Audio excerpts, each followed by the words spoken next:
पंडित दीनानाथ जी, नाम से ही उनके व्यक्तित्व का अंदाजा हो जाता था। माथे पर चंदन का तिलक, शरीर पर भगवा वस्त्र और होठों पर हमेशा वेदों के श्लोक। वो सिर्फ एक पुजारी नहीं थे, वो अपने गांव की परंपराओं के रक्षक थे। उनका हर दिन सूर्योदय के साथ शुरू होता था। गंगा में स्नान, मंदिर में पूजा और फिर गांव वालों को धर्म का ज्ञान देना, यही उनका जीवन था। उनका विश्वास किसी चट्टान की तरह मजबूत था। उन्हें लगता था कि उनका धर्म ही सर्वश्रेष्ठ है, बाकी सब रास्ते भटके हुए हैं। वो अपने सनातन धर्म से बहुत प्रेम करते थे, लेकिन यह प्रेम धीरे धीरे कट्टरता में बदल गया था। परंपराएं वो जड़ें हैं जो हमें थामे रखती हैं। अगर जड़ें कमजोर हो गईं, तो पूरा पेड़ गिर जाएगा। उनकी बातों में एक अधिकार होता था। गांव के लोग उनकी बहुत इज्जत करते थे।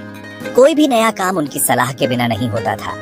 बच्चे के जन्म से लेकर किसी की मृत्यु तक हर जगह पंडित दीनानाथ की उपस्थिति अनिवार्य थी। वो गांव की आत्मा की तरह थे।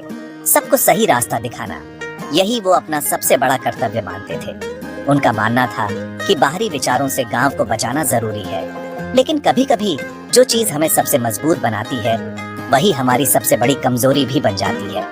पंडित जी का विश्वास भी कुछ ऐसा ही था। वो दूसरे धर्मों की किताबों को, उनके रीति रिवाजों को शक की नजर से देखते थे।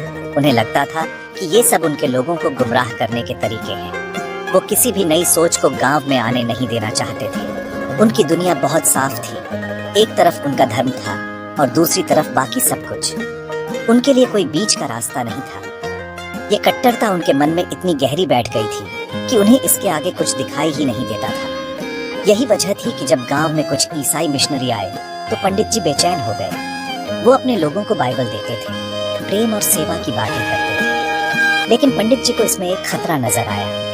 उन्हें लगा कि यह उनकी संस्कृति पर हमला है। वो इसे बर्दाश्त नहीं कर सकते थे। उन्होंने गांव वालों को इकट्ठा किया और एक ऐसा भाषण दिया जिसमें डर था, गुस्सा था और अपने धर्म को बचाने की एक बेचैन पुकार थी। ये लोग हमारे विश्वास को हमसे छीनना चाहते हैं। हमें अपनी जड़ों को बचाना होगा। उनकी आंखों में एक आग थी जो किसी भी कीमत पर अपनी परंपराओं को बचाने के लिए जल रही थी। एक शाम जब सूरज ढल रहा था और आसमान में सिंदूरी रंग घुल रहा था, पंडित दीनानाथ ने एक सभा बुलाई। गांव के चौक पर लोग जमा हो गए। उनके चेहरे पर चिंता और उत्सुकता दोनों थी। पंडित जी के हाथ में एक किताब थी, बाइबल। इसे उन मिशनरियों में से किसी ने एक परिवार को दिया था। यह किताब हमारे धर्म के लिए जहर है। यह हमारे बच्चों को उनकी जड़ों से दूर कर देगी। आज हम इस विदेशी सोच को आग के हवाले कर देंगे। उनकी आवाज में इतना दृढ़ विश्वास था कि किसी ने विरोध करने की हिम्मत नहीं की। वो बस चुपचाप देखते रहे। उन्होंने सूखी लकड़ियां मंगवाई, बीचों बीच एक छोटी सी चिता बनाई, फिर उन्होंने माचिस जलाई। आग की लपटें उठने लगीं। पंडित जी ने उस बाइबल को हवा में उठाया जैसे वो कोई दुश्मन हो। उन्होंने उसे आग में फेंक दिया।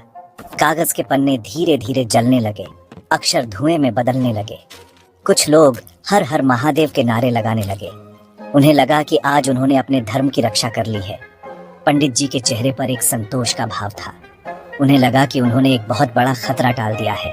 वो उस जलती हुई किताब को देखते रहे जब तक कि वो पूरी तरह राख न हो गई। लेकिन जैसे ही आग बुझी, एक अजीब सी खामोशी छा गई। उस राख के ढेर में पंडित जी को सिर्फ जली हुई किताब नहीं दिखी। उन्हें कुछ और भी महसूस हुआ, एक अजीब सी बेचैनी। उन्हें लगा जैसे उन्होंने किसी किताब को नहीं, बल्कि किसी के विश्वास को जलाया है, किसी की आस्था को ठेस पहुंचाई है।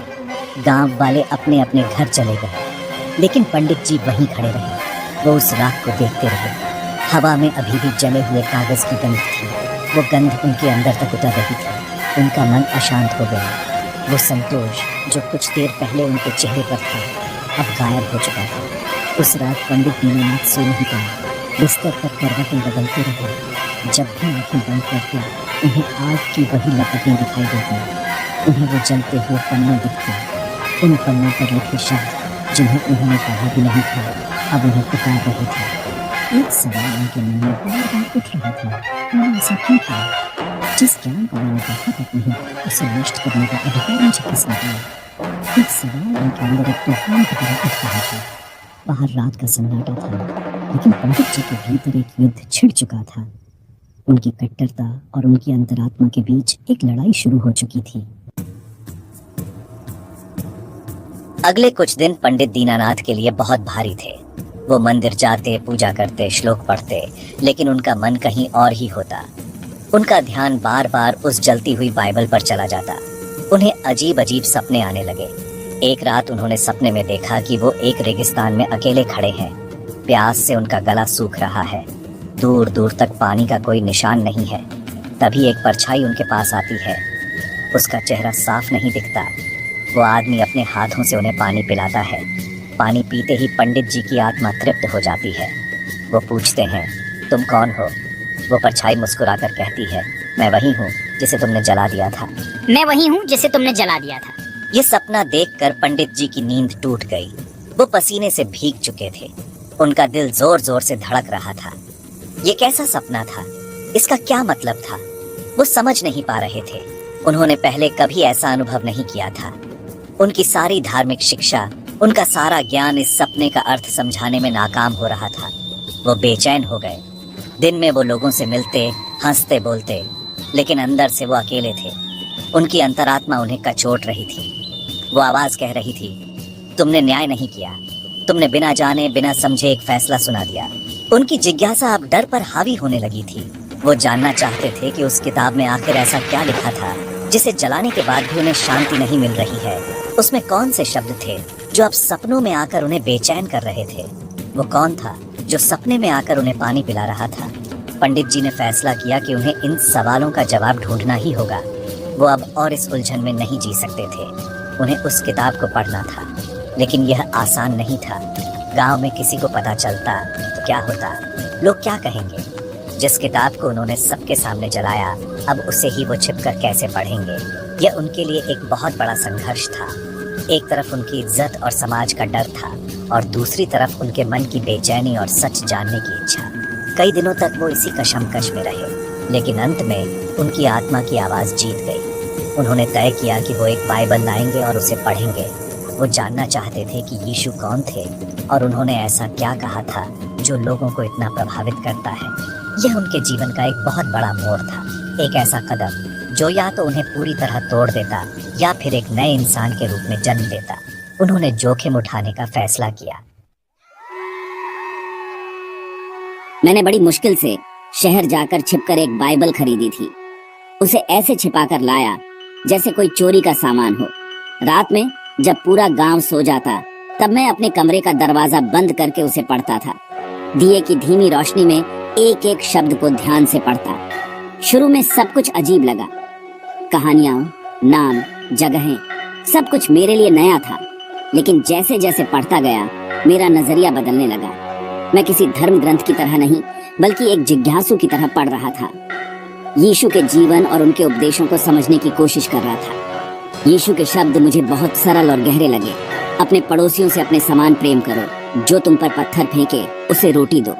धन्य हैं वे जो मन के दीन हैं, क्योंकि स्वर्ग का राज्य उन्हीं का है। ये बातें मेरे दिल को छू गई। ये तो वही बातें थीं जो हमारे अपने धर्म ग्रंथ भी सिखाते हैं, प्रेम, करुणा, क्षमा।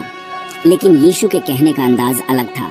उसमें एक अपनापन था, एक सादगी थी। मैंने सोचा, मैंने तो इन शब्दों को ही जला दिया था।